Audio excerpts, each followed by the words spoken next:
தேவ பிள்ளைகளே, இதைத்தான் இந்த இடத்துல ஆண்டவர் சொல்றாரு. நீ இன்னும் விடுவிக்கப்படல, நீ இன்னும் அதுல இருந்து வெளியில வரல, ஆனா கர்த்தர் உனக்கு அற்புதம் செய்ய போகிறார். பக்கத்துல இருக்க கையை பிடிச்சு சொல்லுங்க, இந்த மாதத்துல கர்த்தர் எனக்கு அற்புதம் செய்ய போகிறார். நம்முடைய வாழ்க்கையில இல்லாதவைகளை இருக்கிறவைகளை போல அழைக்கிற கர்த்தர் நம்மளை தெரிந்தெடுத்திருக்கிறார். ஒண்ணுமே இருக்காது, ஆனா அவர் இருப்பாரு. இந்த ஆக்கினைகள் அப்படின்னா என்ன? சரி, ஏசாயா 53வது அதிகாரம் அதன் 5வது வசனத்தை வாசிக்கும் போது, வாசிமா, மைக்கு கூட வேணாம், வேகமா வாசி. நம்முடைய மீறுதல் நிமித்தம் அவர் காயப்பட்டு, நம்முடைய அக்கிரமங்களின் நிமித்தம் அவர் நொறுக்கப்பட்டார், நமக்கு சமாதானத்தை உண்டு பண்ணும் ஆக்கினை அவர் மேல் வந்தது. லூக்கா 23:40. இந்த 2 கல்லர்களை ஒருத்தனை பார்த்து பேசிக்கிறாங்க. நீ இந்த ஆக்கினைக்கு உட்பட்டவனா இருந்தும் தேவனுக்கு பயப்படுகிறது இல்லையா? இந்த ஆக்கினைகளுக்கு உட்பட்டு இருந்தும் அப்படின்னு இங்கே போடப்பட்டிருக்கிறது. அங்கே இயேசு கிறிஸ்துவை பற்றி சொல்லும்போது நமக்கு சமாதானத்தை உண்டு பண்ணும் ஆக்கினை அவர் மேல் வந்தது. இந்த ஆக்கினை அப்படின்னா என்னன்னா ஒரு தண்டனை, ஒரு பனிஷ்மெண்ட். இந்த கல்லை சொல்றேன், எப்போ நம்ம தவறுக்கு உட்பட்டிருந்தோம், தண்டனைக்கு உட்பட்டிருந்தோம், நம்ம தேவனுக்கு பயப்படுறது இல்லையா?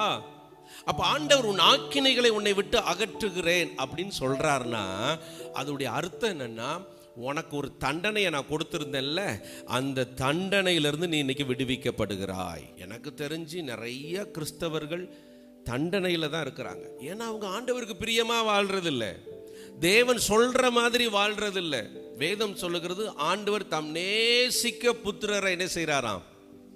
சொல்லுங்க, சிட்சிக்கிறார், தண்டிக்கிறார். ஏன் தண்டிக்கிறார்னா அவன் சரியாகணும், அவன் சீர்படுத்தப்படணும், அவன் ஒரு ஒழுங்குக்குள்ள வரணும்னு சொல்லி தன் நேசிக்கிற புத்திரரை சிட்சிக்கிறார். இந்த செய்தி முடிஞ்சோன்னே நான் அங்கே போய் காரில் ஏறதுக்கா நிற்கிறேன்னு வச்சுக்கோங்க.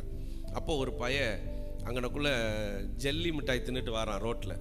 நான் வேகமாக போய் காதோட ஒரு அரைஞ்சு ஜெல்லி மிட்டாய் பிடிங்கி சாக்கடைக்குள்ளே எரிஞ்சிட்டேன்.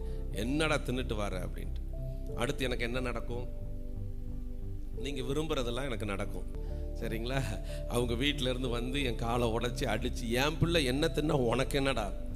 ஸோ நம்ம அடுத்த பிள்ளைகளை நம்ம தண்டிக்கிறது இல்லை. அப்படியே பார்த்தா கூட ஐயோ பவுன் போயிடுவோம். ஆனால் இதே நேரம் அவங்க அப்பா பார்த்தாருன்னா சும்மா விடுவாரா?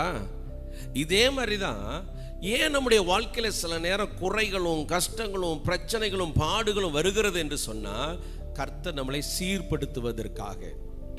அல்லேலூயா. கர்த்தர் உங்களை சீர்படுத்துவார். அதை குறித்து தான் இன்னைக்கு கொஞ்சம் பார்த்துட்டு கடைசியாக நம்ம முடிச்சிடலாம். உங்களுடைய வாழ்க்கை தேவனுடைய கரத்தில் இருக்கிறதுனால, தேவன் உங்களை ஆசீர்வதிக்க வேண்டும் என்பதனாலேயே உங்களை சீர்படுத்த விரும்புகிறார்.